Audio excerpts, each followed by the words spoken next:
Bem-vindos. No programa desta semana vamos à terra do Senhor dos Anéis. O nosso viajante andou por lá 45 dias, numa autocaravana para cima e para baixo. Vamos viajar no comboio que circula a mais alta altitude e vamos atravessar uma parte de África num caminhão. Venha daí, porque o convidado das Conversas do Fim do Mundo gosta de falar, João Vicente.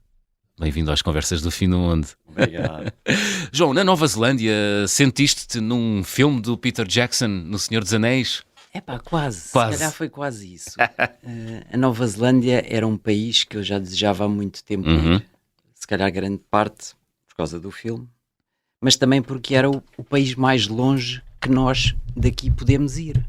Portanto, indo à Nova Zelândia... Está nos antípodas de Portugal, não é? É o país que está do outro lado do mundo. Portanto, se eu Isso conseguir... alimentava o teu imaginário? Sim. O mais longe parece que é o mais inacessível. Sim. Apesar de agora não ser, porque a Nova Zelândia é um país completamente para a frente. E então, e como? Vamos para a Nova Zelândia, vamos fazer caravana. Caravana é o indicado para fazer a Nova Zelândia. Eu em cada viagem que faço gosto de fazer qualquer coisa diferente. Portanto, para além do destino, qualquer coisa que motive aquela viagem. E a Nova Zelândia tinha que ser de caravana. Então conta-me, como é que é fazer a Nova Zelândia de caravana, João? Eu fui para a Nova Zelândia numa altura que tinha acabado between jobs, por assim dizer. Estavas em transição. Estava em transição. Na tua vida. Sim, portanto tinha tempo. Tinha também algum dinheiro disponível, porque não é um destino barato, que é longe. Pois não. Só a viagem? Só a viagem. Já é caro, não é? Só a viagem. E então vamos para a Nova Zelândia e vamos fazer um stopover nas Fiji. Nas Ilhas Fiji? Exatamente. Aham. Portanto, dos 45 dias de viagem, tive uma semana nas Fiji, Ok. em stopover, e depois aterrei em Auckland, na Ilha Norte, e tive 2 ou 3 dias na cidade, e depois agarrei na caravana e foram 30 dias de caravana nas duas ilhas, Ilha Norte, Ilha Sul, a passar de uma para a outra num ferry. A caravana entra no ferry e passa-se para a Ilha Sul. Esse ferry tem uma coisa muito engraçada, porque para além dos carros e das pessoas, entra literalmente um comboio dentro do ferry. É? Um comboio mesmo? Um comboio? Um comboio. Portanto, o ferry tem carris. Exatamente. O ferry encosta num sítio específico, onde os carris engatam um no outro, entra metade do comboio, faz marcha atrás, entra a outra metade. Então, depois de entrarem as pessoas e as caravanas, Sim. estamos no deck lá em cima a olhar e vimos entrar literalmente um comboio para dentro do ferry. Isso é inacreditável. Portanto, estamos a falar de um ferry gigante. Muito grande, sim. E essa viagem entre ilhas é de quanto tempo? É 3 horas. 3 horas. É uma coisa rápida. Muito bem. Nova Zelândia é um país que vale a pena ver, João? É. É um paraíso natural, eu sou suspeito não é? para estar a falar disso, não é? Porque gostei muito, era a viagem do meu imaginário, mas é um país fantástico. É um país que as pessoas são muito dadas, muito simpáticas. Tu lá andas de caravana e toda a gente te faz sentir em casa. Havia sítios que eu estacionava e dizia, olha, vou estacionar aqui, vou passar a noite aqui. Porque tu podes estacionar em qualquer lado. Os sítios que não podes estacionar, está identificado a dizer que não podes pernoitar ali. De resto, podes estacionar em qualquer lado. E havia sítios que às vezes parava em frente a uma casa particular, junto ao mar. E pensava, bem, vai-me alguém bater esta noite aqui à porta a dizer, sai daqui porque estás-me a tapar a vista da minha janela da sala. Mas exato. Nunca aconteceu isso. Nunca ninguém te disse nada? Nunca ninguém me disse nada. E os neozelandeses são afáveis? São um povo aberto. Sim. São um povo muito aberto e que te respeitam e que te permitem seres tu mesmo, estares à vontade. E o que é que se faz durante 30 dias de autocaravana pela Nova Zelândia? Anda-se por lá a ver fazem-se muitos o quilómetros. país ou há mais do que isso para ver? Há muitas montanhas, há muitos parques naturais, sim, não é? Muitas praias, cidades também interessantes. Portanto, eu saí da Ilha Norte de Auckland, que apesar de não ser a capital, é a maior cidade da Nova Zelândia, apesar da Nova Zelândia ser um país só com 4 milhões de habitantes. É que se calhar agora tem um bocadinho mais, na altura que eu fui tinha 4 milhões de habitantes. Foste em que ano, João? 2008. 2008. Eles diziam que a Nova Zelândia era o país do mundo com mais barcos por habitante. Havia um rácio de 3 barcos por habitante na Nova Zelândia na altura. Portanto, é inacreditável. É um país muito virado para o mar, muito virado para a criação de ovelhas também. Portanto, vê-se mais ovelhas. É o animal que se vê mais na Nova Zelândia, são as ovelhas. E depois é um país com uma beleza natural espetacular. Tu podes de manhã fazer ski na montanha deles, no Monte Ruapenu, e à tarde fazer surf numa praia cá em baixo. Portanto, apesar da Nova Zelândia ser um país grande, é muito fácil deslocar-te na Nova Zelândia. E é barato para um turista ou não? Eu diria que é igual ao que nós estamos habituados cá. Sim. O que custa mais é a viagem para lá, porque é muito longe, mas em termos de custo de vida diário lá, é muito equivalente ao nosso. Uhum. Tu foste para a Nova Zelândia alimentado pelo imaginário do Senhor dos Anéis, também. Também. Sim. Eu não sou viciado no Senhor dos Anéis, Sim. mas aquelas paisagens abriram-me o apetite. E uma delas era na Ilha Sul, que é uma ilha muito mais deserta que a Ilha Norte, o Milford Sound, que eu fiz um mini cruzeiro no Milford Sound, que são uma vastidão de água com montanhas e cascatas, é absolutamente fantástico. Uhum. E andaste por lá e sentiste que estavas no cenário do filme do Senhor dos Anéis ou não, João? Não sei se diria propriamente isso, não é? Porque não havia aquelas personagens caricatas, só havia pessoas comuns. Mas senti-me livre, senti-me muito bem na Nova Zelândia. Era um país que eu voltava. É? Era. Eu não digo isto de todos os países, porque acho que temos tantos para ver. Sim. Que repetir o segundo, só se formos mesmo por amor ou então por casmurrice. Pois. Mas já à Nova Zelândia eu voltava. Voltavas. Olha, onde é que não voltavas? Tu já andaste um pouco por todo o mundo? Pelo que me aconteceu na Índia, se calhar não voltava à Índia. Não? Não, porque tive um mês na Índia e passei mal fisicamente. Por causa das comidas? Intestinos, sim, por causa das comidas. Não pelas pessoas, de maneira nenhuma. Nem pelo ambiente da Índia, porque acho que toda a gente diz ou amas ou odeias. Eu não posso dizer que odiei a Índia, mas não voltava lá. Mas acho que para conhecer temos que lá ir. Temos que lá ir, não é? Já vamos falar da Índia, Deixa-me só continuar aqui na Nova Zelândia. É um país muito virado para a natureza. Há muitas atividades e todo o negócio e toda a indústria do turismo é muito orientado para a natureza, não é, João? Sim, eu andei um mês de caravana e havia dias que ficava sozinho na caravana, cozinhava na caravana, portanto comprava as coisas no supermercado e vivia só na caravana, mas passados 2 ou 3 dias temos que ir a um parque de campismo para limpar a caravana. Tomar um banhinho melhor, apesar da caravana ter duche. E tu acabavas por encontrar pessoas nesses parques de campismo que já tinhas visto 2 ou 3 dias atrás. E as pessoas cruzam-se e partilham. E entregam, vão-se embora, por exemplo, amanhã deixam-te a comida que sobrou para os viajantes que estão a chegar. Portanto, está tudo muito virado para o turismo. Nós estivemos num sítio a dormir que não estava ninguém a controlar o parque. Tinha uma caixa à entrada com um dizer, são X dólares, e tu punhas lá o dinheiro e por noite estavas lá. Isso é incrível. Isso é preciso um nível de confiança tremendo, não é? E eles a venderem kiwis, fruta kiwi, numa banca na rua, dão os saquinhos com os kiwis, não está lá ninguém. Tu deixas o dinheiro na caixa e levas o saco de kiwis. Ninguém desconfia de ti. Também, se alguém tirar qualquer coisa, não há de ser por 1 ou 2 kiwis que eles ficam mais pobres. Mas sim, são muito de confiar. São um povo muito, isso é excelente. Muito dado. Nada como nós, não é? Não sei, nós também temos pessoas muito boas. Sim, mas somos mais desconfiados. Somos mais desconfiados. Não é? Essa história de ter a banca de kiwis e o saquinho e a caixinha aqui não funcionava, não é? Não funcionava aqui. O português haveria de encontrar ali algum esquema para ganhar dinheiro. Para ganhar dinheiro, não é? Com a caixa ou com os kiwis. Enfim, algo de estranho iria acontecer ali naquela banca. Olha, vamos então à Índia. Correu mal essa viagem de um mês pela Índia? Eu não diria que correu mal. A viagem foi fantástica. Por onde é que andaste?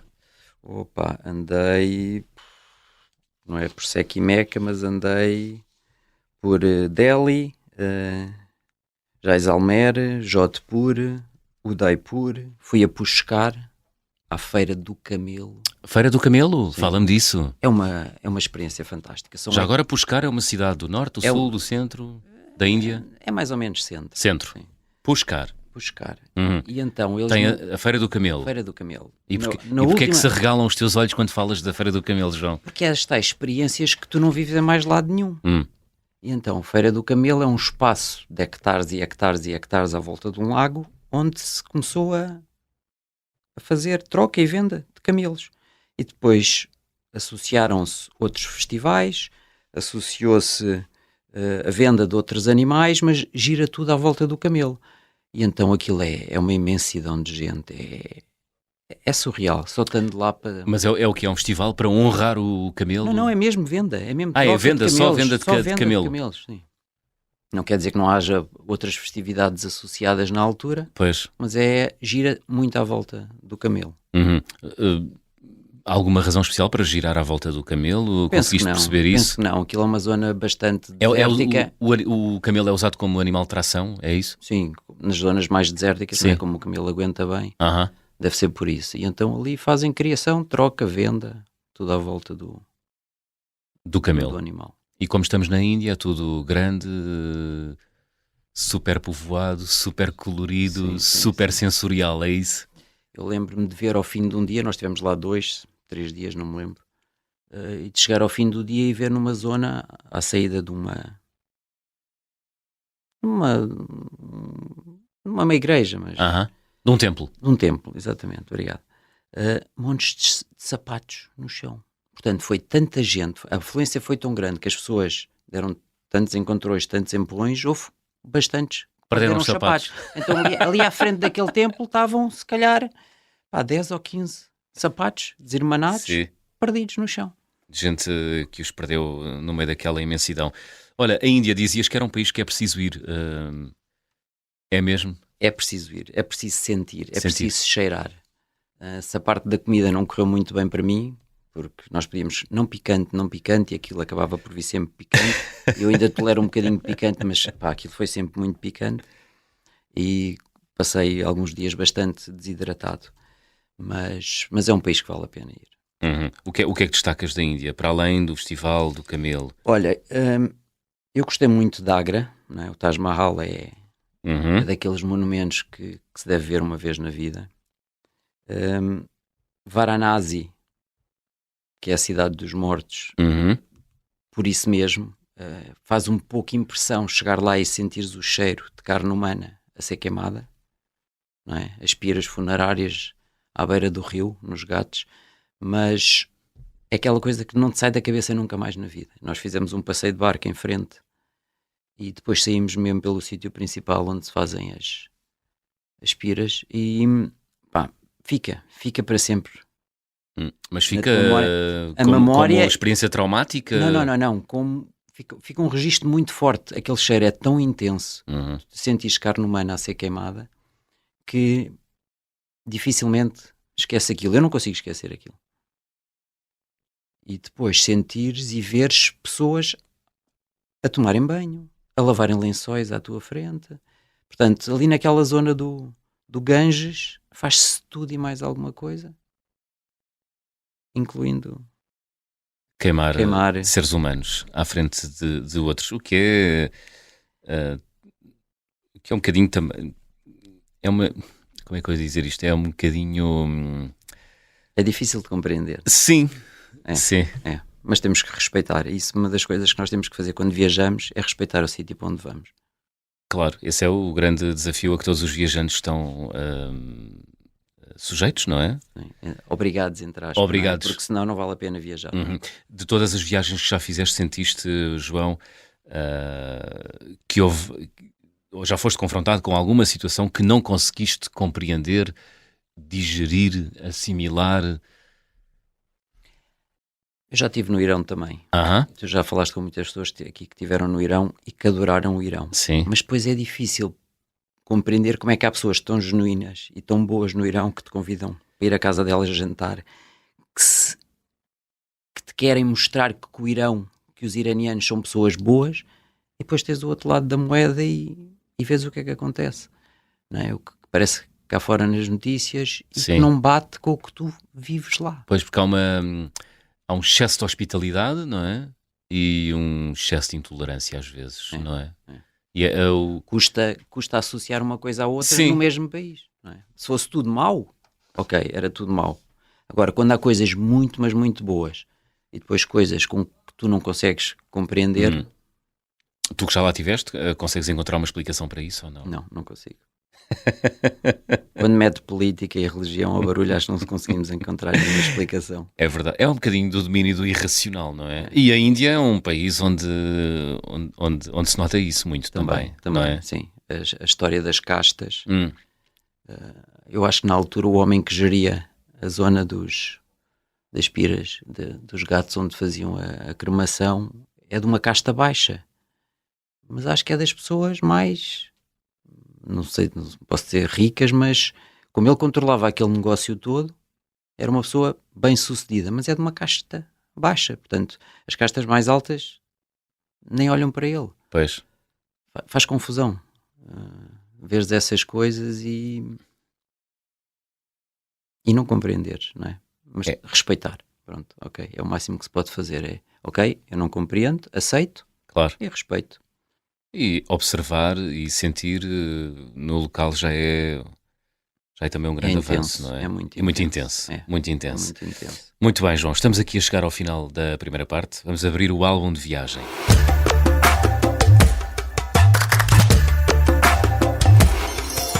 Há algum objeto que guardes em casa, João, que seja especial? Objeto que tenhas trazido das tuas viagens? Eu trago poucas coisas das viagens. Sim. E cada vez menos, porque depois em casa não há espaço. Mas eu trago sempre das viagens um bocado de areia do sítio onde vou. Areia? Areia.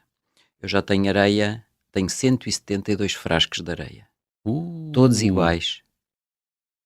E frasquinhos pequeninos? Frasquinhos pequeninos. Sim, do tamanho de um polegar. Sim, 6 cm por 3, um polegar. São todos iguais. São da vidreira da Marinha Grande. Pronto, para fazer aqui um bocadinho de publicidade. Já sei, são aqueles pequeninos onde antigamente se armazenava a penicilina, não é? Há de todos os tamanhos. Eu compro todos iguais do mesmo tamanho. Sim. E ponho areia, e já tenho areia que não trouxe eu, porque os meus amigos agora já sabem, já me começam a trazer areia. Portanto, tenho areia branca, preta, amarela, vermelha, do deserto, da praia, da montanha. Tenho 172 frascos de areia. Mas trazes um frasquinho por país ou um frasquinho por às vezes mais coloração de areia? Às vezes mais do que isso, porque eu tenho 172 frascos, mas são só 72 países. Sim. Só?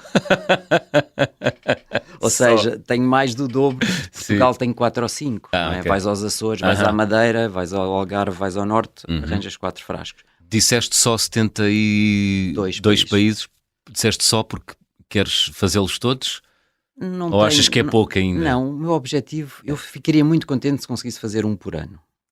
Não desejo fazer todos os países, mas quanto mais sentir que consigo fazer e mais fizer, melhor. Muito bem, és novo, tens aí muito tempo pela frente ainda, vais chegar lá, aos 193.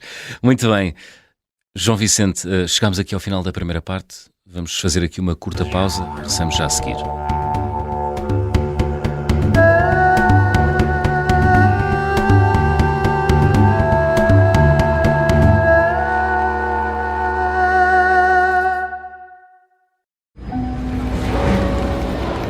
Em 1980, um avião da TAP com 83 passageiros a bordo é desviado para Madrid. Entrou por ali dentro e apontou-nos a arma. Mas o sequestrador, que tem uma arma carregada apontada aos pilotos, não é um pirata do ar comum. Chama-se Rui, vive no Feijó e só tem 16 anos. Leva uma pistola, que o meu pai tem, então mas está a pistola. Ele, de facto, mostrou-nos a pistola.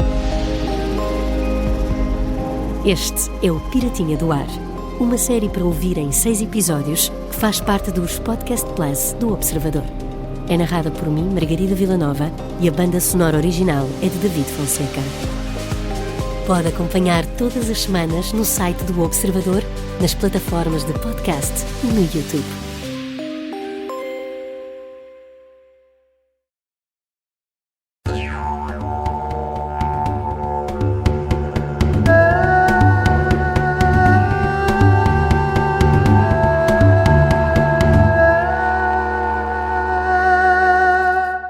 Segunda parte das Conversas do Fim do Mundo, esta semana com o viajante João Vicente. O João já viajou de autocaravana pela Nova Zelândia, já andou um mês por África, realizou muitas viagens por 72 países. Nesta segunda parte, João, eu gostava de falar contigo sobre uma viagem que fizeste num comboio na Ásia, no Tibete. Viajaste pelo comboio que circula a maior altitude, o Lhasa Express. Que comboio é esse e que viagem foi essa que tu realizaste? Ora bem, essa viagem foi uma viagem que fez China, Tibete e Nepal. O comboio foi de Pequim para Lhasa. É o Lhasa Express, que passa a uma altitude, se não me engano, passa um bocadinho os 5.000 metros, numa zona de permafrost, portanto que é gelo. Foi muito difícil construir aquela linha de comboio. E é um comboio que na altura demorou 36 horas a fazer Pequim-Lhasa. Sem parar? Sem parar. Para uma vez ou duas, penso que entram pessoas. Okay. Nós fizemos o percurso todo, mas penso que entram pessoas, uma vez ou duas. Portanto, nós durante 36 horas vivemos naquele comboio. Dormimos 2 noites, porque o comboio arranca ao fim da noite e chega 2 dias depois de manhã. Portanto, convivemos no meio de a maior parte de chineses e tibetanos que iam de Pequim para o Tibete. O engraçado... Olha, quanto é que custa um bilhete de comboio? Não me lembro. Não te lembras? Não me lembro. Foi em 2009, não me lembro. Sei que fomos enganados. Então? Há várias camaratas. Há as soft beds e as hard beds. As soft beds são mais confortáveis, têm lavatório, têm mais condições, têm porta. Na cabine tem porta. E nós tínhamos contratado isso. Mas não sei o que é que aconteceu. Nunca percebemos. Fomos parar às hard beds, que é no fim do comboio. Camaratas de 6, sem porta. Portanto, eu fiquei com o meu amigo Alexandre numa camarata com mais 4 chineses. Mas olha, posso-te dizer que no meio daquilo tudo foi fantástico. Foi uma experiência fantástica. Conseguiste comunicar com esses 4 chineses? Só gestos? Gestos. Olha, eu sei que levavam umas cartas de Uno para jogar. Nos tempos mortos das viagens jogamos às cartas, uma das coisas que fazemos. E aquilo eram 4 miúdos que iam trabalhar para um hotel, para Lhasa. 4 chineses. Okay. E então eles nunca tinham visto as cartas de Uno, por incrível que pareça. Eu sei que no fim da viagem tive que lhes oferecer as cartas porque eles ficaram viciados naquilo. Pois. Nós saíamos, vinhamos ao vagão-restaurante almoçar, voltávamos e quando chegávamos à nossa cabine, eles tinham ido à minha mala, tiraram as cartas e estavam a jogar. Uno. Fantástico. Fantástico. E olha, é uma viagem dura de fazer ou não? Não é. Apesar da altitude, o comboio tem oxigênio, injeta oxigênio. Ok. Não sei se é pressurizado, semi-pressurizado, mas dada a altitude que ele passa, tu sentes eles injetarem oxigênio porque 5.000 metros já custa a respirar. Pois. E nós a seguir depois fomos ao campo base do Everest, que fica a 5.200, e eu no dia que lá fomos acordei com uma dor de cabeça da pressão, da altitude. Sim. Sente-se. Aí não havia ninguém injetar oxigênio. Nada. Portanto, a única solução foi beber água e passou. É um comboio muito grande, esse Lhasa Express. Sim, são muitas muitas vagões. composições. Sim, são muitos vagões. E depois há os que nós íamos, ou seja, aqueles soft beds eram à frente, os mais confortáveis. Depois havia o vagão-restaurante, depois havia os nossos, se não me engano, e depois dos nossos havia os assentos normais. E havia famílias inteiras a passar essas 30 e tal horas naqueles assentos, a comer, a viver completamente. Pois. Portanto, nós íamos para lá para tentar conversar com eles, para tirar fotografias, para viver um bocadinho. E as pessoas eram muito receptivas. Falaste da fotografia, é uma das tuas paixões, não é? É verdade, a fotografia é uma das minhas paixões. Nasceu com as viagens ou já fazia parte da tua vida? Não, já fazia parte da minha vida. Se calhar com as viagens intensificou, porque consigo tirar fotografias a coisas diferentes. Mas sim, não vivo sem... A minha viagem não vive sem fotografia e as fotografias significam muito nas viagens, porque me permite também trazer muitas coisas, mostrar e ao relembrar, ao ver essas fotografias novamente, sentir muitas vezes o que senti naquela altura. Muito bem. Dessas viagens resultou um livro que tenho aqui na minha mão, o Olhando pelo Mundo, uma viagem que fizeste com outros viajantes, não é? É verdade, no continente americano. O Alexandre Costa, António Errarte e Álvaro Barcelos. Este livro, com fotografias tuas e de outros 3 viajantes, resulta de uma viagem que foi feita pelo continente americano. O Alexandre e eu, no dia 1 de janeiro, arrancámos do Ushuaia, lá bem em baixo, no fim do continente, no fim do mundo, como eles dizem, o Ushuaia. É como estas conversas, é no fim do mundo. Isso. E então partimos do Ushuaia no dia 1 de janeiro e começámos a subir o continente americano só em transportes públicos. Portanto, fizemos Argentina, Chile, Peru, Bolívia, Equador e Colômbia. Eu fiz esses 6 com o Alexandre. Depois o António fez com o Alexandre a América Central e o Álvaro fez a América do Norte. Essa viagem durou quanto tempo, a tua parte, A minha parte João? durou 4 meses. 4 meses? 4 meses nos 6 países da América do Sul. Uau, que luxo! Foi bom. Foi bom. Foi bom, foi muito Claro bom. que foi bom. Foi muito bom. Foi uma grande experiência. Nós saímos daqui só com o bilhete comprado e o primeiro hotel marcado. A partir daí foi uma aventura. Tínhamos sítios que queríamos ver, Machu Picchu, as linhas de Nazca, o Salar do Uyuni, portanto já tínhamos coisas pré-programadas. Os obrigatórios, não é? Digamos Exatamente. assim. Os ex-libris de cada país. Mas depois houve coisas que foram acontecendo e que fomos vendo e porque conhecemos alguém que nos disse, olha, vai ver isto, vai ver aquilo. E então fomos divergindo. Mas a nossa ideia era fazer sempre a estrada pan-americana, que sobe o continente de sul até o Alasca. Portanto, 4 meses só de transportes públicos. Só transportes públicos. 6 países. Isso é durante 4 meses, grande aventura. Sim, só no Chile, para subir o Chile, que aquilo é um país que é 200 km de largura por não sei quantos mil de comprimento. Uma vez andámos 18 horas de autocarro. 18 horas de autocarro? Só num autocarro. E também andaram naquelas estradas que se vêem às vezes aí em filmes Sim. no YouTube. No Equador e na Colômbia andámos... Com ravinas. Sim, fizemos a Estrada da Morte. A Estrada da Morte? Sim. No Peru, não é? Não, na Bolívia. Na Bolívia. Sim. E é tão aterradora quanto se Nós vê? fizemos num táxi. Sim. A estrada está desativada. Já há uns quantos anos que a estrada foi desativada porque não tinha condições para 2 caminhões se cruzarem. E havia muitos acidentes porque o caminhão do lado da ravina acabava por cair. Então a estrada foi desativada e já é uma estrada nova. Nessa estrada eles fazem muito descidas de bicicleta, downhill de bicicleta. Loucos. E depois também fazem para turistas ver. Nós contratámos um táxi que o hotel nos indicou e foi uma aventura, porque são 50 e poucos quilómetros, se não me engano, mas o táxi não tinha condições nenhumas.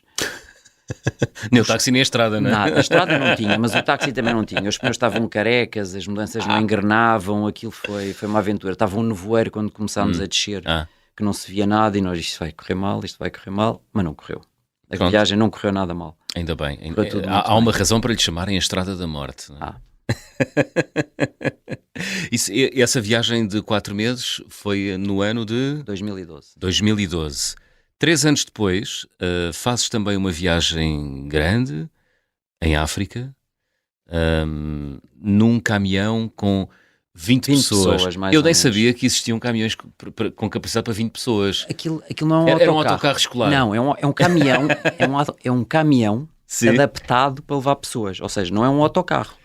O caminhão leva bancos, leva espaço para levar as nossas malas, temos cacifes nas traseiras e depois leva tudo o que nós precisamos para viver durante 3 semanas. Qual foi o percurso desse overland? Chama-se overland. Uhum. Foi África do Sul, saímos de Cape Town, subiu para a Namíbia, Botsuana e acabou no Zimbábue nas Cataratas de Vitória.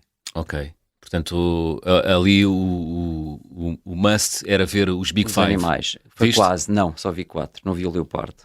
Então quais é que viste? Vi o elefante, Aham. o leão, o búfalo, estava a faltar um. Eu sei que não vi o leopardo. Não viste o leopardo? Não vi o leopardo. Mas vimos animais fantásticos. É? Animais fantásticos. E depois tens aquela experiência de acordar no meio da savana, não é? E ver o nascer do sol, o pôr do sol. Nós todos os dias montávamos a nossa tenda e desmontávamos no dia seguinte. Portanto, o caminhão tem um motorista, que era o guia, e tem um ajudante / cozinheiro. E todos os dias nós parávamos, tínhamos que montar a nossa tenda, cozinhar, jantar, no outro dia de manhã, arrumar tudo, tenda para dentro do caminhão e seguir viagem. Não é um bocadinho desconfortável viajar assim durante tanto tempo? Não. Nós ao fim de semana, ou seja, andávamos, foi 3 semanas. Ao fim de 7 dias íamos dormir uma noite num hotel para tomar um banho de jeito. Depois, ao fim da segunda semana, novamente, e quando chegámos às Cataratas Vitória, o terceiro. Por isso, é desconfortável. Tu podias fazer em hotéis. Isso. Também há esta hipótese de fazeres o overland e ficar em hotéis em vez de ser campismo. Mas a experiência não era a mesma. Pois, cria-se ali uma dinâmica de grupo, não é? É muito engraçado, sim. Aquela coisa do acordar, a azáfama do acordar, desmontar a tenda, não é? Alguém está a fazer o pequeno almoço, outro está a ajudar nisto, outro está a montar a mesa. Porque ali funciona como na marinha, não é? Todos participam, todos... Sim, o cozinheiro... Há funções atribuídas, mais ou menos. Mais ou menos. Nós ajudamos, apesar de o cozinheiro que vai, o ajudante que vai, trata da maior parte das coisas. Mas sim, acabamos por ajudar, e nós portugueses, nós fomos 6 portugueses daqui e entramos na África do Sul no grupo, acabamos por querer ajudar e fazer comida portuguesa para mostrar aos outros. Havia pessoas de vários países. E o que é que se faz durante um dia normal de overland? Passeia-se de caminhão? Anda-se muito de caminhão, não é? Sim. Fizemos 5.000 e tal quilómetros nessas 3 semanas. Uau! Mas É muito. o objetivo principal é ir ver animais. Animais de grande porte, não é? Nós fomos a vários parques, fomos ao Etosha, fomos ao Chobe, fomos a vários parques naturais, sempre com o caminhão, portanto nunca saímos para 4x4. Perdão, saímos uma vez quando fomos para o Delta do Okavango, o caminhão não conseguia entrar na água. Portanto, Sim. fomos transferidos para jipes, para 4x4, e fomos dormir a uma ilha no meio do Delta do Okavango. E aí foi para ver hipopótamos. No Delta do No Okavango. Delta do Okavango. É um local É um lugar espetacular, fantástico. não é? É uma pureza, um silêncio. Andar de mocoro, que são aqueles barcos feitos dos troncos cavados das árvores. Fizeste isso? Fiz. Para ir ver os hipopótamos. E sentir só o varão entrar na água e empurrar-te, e só ouves a água a deslizar sem mais barulho nenhum. É uma experiência fantástica. Estamos é a uma falar- sensação. Estamos a falar do Delta do Kubango, no Botsuana. Botsuana, Delta do Okavango. É uma área gigantesca, Gigantesca. uma área estuarina gigantesca, não é? Em Ou África. seja, é um rio que não termina numa foz. Isso. Não vai desaguar ao oceano. Simplesmente espalha-se por ali. Com uma vida animal e uma vida vegetal incríveis, não é? Incrível. E tu tiveste a oportunidade de andar lá de barco no meio. Sim. Ver crocodilos, ver E tiveste medo? Sim. respeito, pelo menos. É? Sim, eles nunca nos levam para sítios que há perigo, não é? Mantém sempre uma certa distância, mas a 2 metros de ti, não é? Tu vais no barco, a 2 metros de ti está um crocodilo. Os rinocerontes não, é mais... Se bem que Hipopótamos, os desculpa, hipopótamos os são hipopótamos mais, mais perigosos, agressivos, não é? Esses não, esses eles guardam mais distância. É? Mas estiveste próximo de um hipopótamo ou não? Não, tive 20 ou 30 metros. Nunca é muito próximo. Os hipopótamos, eles têm respeito. Distância. Sim. Calminha, não é? O crocodilo foi mais perto, mas mesmo assim... Delta do Okavango, no Botsuana. Muito diferente do arquipélago dos Bijagós, na Guiné. Muito diferente. Muito diferente. Sim. Apesar de também haver muitos mangais, não é? Nos Bijagós, também sim. se assemelha assim um pouco à paisagem do Okavango, ou não, João? Mas são mais... São ilhas. Não é? Os Bijagós são as ilhas em frente, abaixo de Bissau, da capital da Guiné-Bissau. Há 2 ilhas grandes e nós fizemos um mini cruzeiro à volta das ilhas mais pequenas. Ilhas desertas. Um cruzeiro de quantos dias? 8, 9 dias. Sim. Boa. Ainda. Foi muito engraçado porque conseguimos ir ver as tartarugas a nascer. Fala-me dessa experiência, porque isso é bom. Foi na ilha de ou João Pessoa ou Poilão. Agora não lembro qual das duas é que foi. Nós fomos no fim do ano, na altura em que as tartarugas fazem não é desova? Acho que não se chama desova. E então fomos 45 minutos de barco numa lancha rápida, deixámos o nosso barco de cruzeiro, que também não era um barco grande, não é? É um barco só com 4 cabines, éramos 8 pessoas. E fomos numa lancha rápida de noite, sem ver nada, durante 45 minutos só, guiados pela luz da lua. A uma ilha deserta, ver as grandes tartarugas a fazerem a desova das pequenas tartarugas e depois vê-las assim que nascem a caminharem para dentro d'água.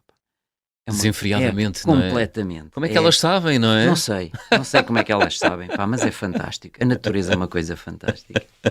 É mesmo fantástico. Então tu assististe àquele momento que nós vemos aí muitas vezes nas séries documentais sobre vida selvagem, das tartaruguinhas a saírem, a eclodirem dos ovos e a correrem para e dentro, a descerem a encosta, não é? Aquele bocadinho de terra, porque as mães vão sempre um bocadinho para a terra, mais para cima, para longe da água, e vê-las a nascer e a patinhas aí para dentro da água. E que privilégio! Foi mesmo. Isso é espetacular. Isso é uma coisa única, não há muita gente no mundo que tenha assistido ao vivo a isso. Olha, não sei, mas que vale a pena, Vale a pena. Boas fotografias em África, tiram-se boas fotografias. Sim. A África foi o país que eu mais descurei. O continente? Sim, o continente que eu mais descurei, obrigado. Porquê? Descuraste? Não sei, porque se calhar os nossos interesses de povo ocidentalizado deseja ir a outros sítios. E então já tinha ido a Cabo Verde, já tinha ido à Tunísia, mas nunca tinha ido à África a sério. Portanto, quando fui lá para baixo, para a África do Sul, Namíbia, foi uma ótima experiência da África. E a Guiné-Bissau também é uma boa experiência. Apesar de eu não ter estado na parte continental muito tempo, só conheci Bissau, mas os bijagós são uma cultura, um povo fantástico. São eles que mantêm aquelas ilhas vivas e aquelas tradições, porque, por incrível que pareça, naquelas ilhas desertas há poluição que nunca mais acaba. Não mora lá ninguém e as marés levam garrafas e plásticos e coisas muito, muito degradantes. É o preço a pagar pelo desenvolvimento, não é? Olha, João, estamos a chegar ao final do programa. Vamos fazer check-out? Vamos a isso. Vou pedir-te para completares as habituais frases. Então, na minha mala vai sempre... uma máquina fotográfica e um boné para a careca. Tapar o sol ou o frio. A viagem com mais peripécias que realizei até hoje, qual foi? Eu vou dizer a subida do continente americano, porque foram 4 meses e sem nada marcado, gestão de dia a dia, portanto, vou dizer que foi essa. Não queria muita ansiedade, João, viajar sem o dia seguinte marcado? Depende, se tiveres tempo acho que não. Quando vais com 2 semanas, se calhar de férias, isso cria-te, porque já estás a ver o fim. Agora quando só íamos com bilhete de ida, não tínhamos bilhete de regresso, portanto, acho que não. Incrível. O carimbo de passaporte ou o visto mais difícil de obter até hoje? Se calhar o Irão. Não pela dificuldade, mas pela morosidade, pela prova de hotel marcado, tudo o que é preciso para entrar no Irão. A recordação de viagem mais cara? Eu não trago coisas caras, mas se calhar um hotel no Japão. Como não íamos com muita coisa marcada também, tivemos que marcar um hotel e não sabíamos que era feriado naquele dia, estava tudo cheio. Em Nagoya tivemos que ir dormir a quilómetros e quilómetros e tivemos que pagar um preço muito caro por um hotel. Quanto? Não me lembro, mas passou os 200 euros. Não é um hotel caro para os padrões ocidentais, mas pouca gente queria fazer, era caro. Saiu fora do orçamento. Olha, a refeição mais estranha? Zimbábue. O que é que comeste no Zimbábue? No fim do Overland, além de comer aquelas larvas, para eles te darem um diploma. Como é que é? Explica lá isso. São umas minhocas de aspecto esquisito, não é? E de sabor ainda mais esquisito, mas que eles têm lá no restaurante e depois dão-te um diploma a dizer que comeste aquelas minhocas. Mas o mais interessante é que nesse foi um churrasco e eu comi crocodilo. E crocodilo é muito bom. Dizem que sabe a frango. Sabe muito bem. É uma carne branca e muito saborosa. Olha, muito bem. É bom, recomendo. Recomendas? Comeste guisada? Grelhada. No carvão? Sim. Boa. É mais saudável. É verdade. Olha, gostava de viajar com? Com a minha mulher e com o meu filho. Boa. Tenho um filho pequeno, quero começar a mostrar o nosso belo planeta. Queres ter nele o bichinho das viagens? É isso mesmo. E já tens viagens planeadas com ele ou não? Tenho. Daqui a 15 dias vou para a Disney e para Paris com ele. Vamos começar por aí. Ele já foi aos Açores. Já foi aos Açores agora durante a pandemia. Fui 2 anos seguidos para os Açores. Boa. Mas agora vamos até à Disney e a Paris. Mais Paris ou mais Disney? Mais Disney. É para ele, é pensar nele primeiro. Muito bem, João, chegamos ao fim.